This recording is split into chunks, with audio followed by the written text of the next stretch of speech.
నీకు తెలుస్తుంది. నువ్వు డిబేట్కి రాగానే ఇంట్లో కూర్చొని నువ్వు మాట్లాడంటే ఎలా ఉంది? అలా ఉంది మీరు చెప్పేది. అసెంబ్లీకి రావాల్సిన అవసరం లేదు, నేను నియోజకవర్గం తిరుగుతాండా, సభలకు పోతాండా అనేది. నువ్వు అసెంబ్లీకి రావడానికే కదా నేను ఎమ్మెల్యే గెలిపించింది. పోనీ జడ్పీ సమావేశాలు ఎన్నిటికి వచ్చారు? ఒకసారి లిస్టు తీయండి, ఏ సభలు వచ్చారు, మిమ్మల్ని ఎందుకు పంపించారంటే అసెంబ్లీ ఇచ్చారు. లేదంటే ఆ రోజు మీరు ఇదే విధంగా టీడీపీ ప్రభుత్వాన్ని లేదా చంద్రబాబు నాయుడు గారిని అవమానించారు కదా, మరి ఎన్ని గుర్తుకు రావో? మీరు అవమానిస్తారు కాదు, ఫస్ట్ మీరు సభకు రండి. సభకు వచ్చి ఒకసారి మాట్లాడి, ఇంతకు ముందు పెద్దలు అనలిస్ట్ గారు చెప్పారు, ఆ 11 మంది ముందు నువ్వు పార్టీ ప్రెసిడెంట్, అందరి ముందు నువ్వే మాట్లాడు, ఎవరుతున్నారు? అందరి టైం నువ్వే తీసుకుని మాట్లాడు. అది రాకన్నా బయటకు వచ్చి ఏదేదో గంజాయి బ్యాచ్ను పరామర్శించడానికో, లేకపోతే మామిడి రైతులకు గిట్టుబాటు ధర లేదని వచ్చి ట్రాక్టర్ ఎక్కువ తొక్కించేదానికో, దీనికి కాదు కదా వచ్చేది. నువ్వు నిజంగా ప్రజల హక్కులు, ప్రజల గురించి మాట్లాడాలి, చట్టసభను గౌరవించాలంటే నువ్వు హ్యాపీగా ఉందా కదా. చట్టసభల్లోకి వచ్చి అయ్యా పులివెందుల ఎమ్మెల్యే గాను, లేకపోతే నాకు కడప రాష్ట్రం నుంచి లేదా కడప జిల్లా నుంచి నాకు ఈ విధంగా ఫలాని వర్క్ ఉంది, ఫలాని ప్రజా సమస్యల మీద ఉంది, ఈ విధంగా ప్రజలు ఇబ్బంది పడుతున్నారు, నువ్వు రేట్ చేయి. లేదు, ఇంతకు ముందు పెద్దలు చెప్పినట్టు ప్రజా వ్యతిరేకం, ఈరోజు గవర్నమెంట్ తీసుకున్నటువంటి ప్రజా వ్యతిరేక నిర్ణయాలను మాట్లాడవచ్చు.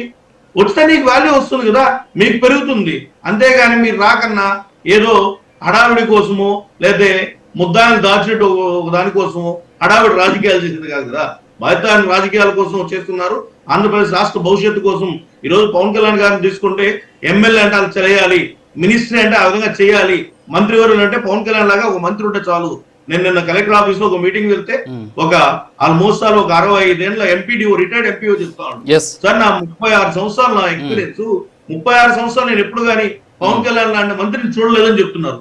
అలాంటి పేరు తెచ్చుకోవాలి కానీ ఇలా అసెంబ్లీలకి డుమ్మా కొట్టి తిరిగి నేను చేస్తున్నా, నేను అక్కడ పోతున్నా ఇక్కడ పోతున్నా అని చెప్పారు కదా. ఫస్ట్ మీరు అసెంబ్లీకి రావాలి, మీ ప్రజా సమస్యలు ఉంటే మాట్లాడాలి. లేదో ప్రభుత్వం తీసుకున్న ప్రజా వ్యతిరేక నిర్ణయాలు, ఒకవేళ లేదు మీరు పీపీపీ అన్నారు, పీపీపీ దాని మీద మెడికల్ కాలేజ్ మీద కోర్టు సంతకాలు అన్నారు, ఓకే, ఏదో కొంతమంది ప్రజలు ఏమైతే తెలియని ప్రజలు ఓకే ఇదేదో జరిగిందన్నారు, నిజం తెలిసిన వాళ్ళేమో ఓకే వీళ్ళు ఏదో ఒక ముఠాలాగా ఏర్పడి ఏదో ప్రజల్లో ఒక భయాందోళన చేసి దాన్ని చేసుకున్నా అని చెప్తున్నారే కానీ మీ మాటలు నమ్మే పరిస్థితి లేరు ఈరోజు. కాబట్టి మీరు దాంకొని చేసుకుంటూ రాజకీయాలు చేస్తున్నారు. అంతేగాని మీరు నిజంగా ఉంటే, మీరు నిజంగా ప్రజల తరఫున వాయిస్ రైట్ చేయాలంటే అసెంబ్లీ గురించి రైట్ చేయాలి. వెంకటరెడ్డి గారు, నేను అడిగిన దానికి సమాధానం చెప్పలేదు మనోహర్ అన్న. నేను అడిగింది ఏంటి మరి, సరే ప్రజా సమస్యలు మీరు అద్భుతంగా చర్చించారంటున్నారు కదా, ఏది కళ్ళజోడు పెట్టుకొని జడ్డు చేతులు జేబులో పెట్టుకొని చిరంజీవిని వాడు వీడు అనేంతగా ప్రజా సమస్యలు చర్చించారా అని అడిగా. మరి అసెంబ్లీలో దాన్ని మరి హుందాతనంగా నిర్వహిస్తే ఇదేనా అని అడిగా. రెండో పాయింట్ వచ్చేటప్పటికి సీడర్షిప్ అని సంవత్సరం దాటిపోయింది. ఒక్క నిమిషం అన్న, 12 నెలలు మొన్న నవంబర్ కి, డిసెంబర్ దాటిపోయింది, 13 నెలలు, ఇది 14వ నెల. షిప్ పోయింది, మళ్ళీ వచ్చింది, మళ్ళీ కూడా పోయింది. బియ్యం ఆడికి పోయినాయి, ఎవరు బియ్యం, ఏం చర్యలు తీసుకున్నారు? మీరు అద్భుతంగా పవన్ కళ్యాణ్ భజన చేశారు, గొప్ప మంత్రి లేరని చెప్పి.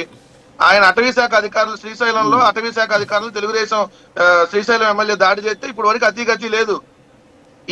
ఏది మీరు అద్భుతంగా పనిచేస్తుంది, మీ శాఖ పనితీరు చాలా అద్భుతంగా ఉందంటే నేను హైకోర్టుకి చెప్పాను, పంచాయతీరాజ్ శాఖ దగ్గర డబ్బులు లేవని చెప్పి, పంచాయతీరాజ్ శాఖ డబ్బులు హైకోర్టు చెప్పి మళ్ళీ అద్భుతంగా పనిచేసామంటే మీరు అన్నట్టు అసెంబ్లీకి రావాలి, రాకూడదని ఎవరంటలా, అసలు అసెంబ్లీకి రాకూడదని ఎవరన్నారు? మరి అట్లాగా మీకు వచ్చిన మీరు కూడా చేయాలి.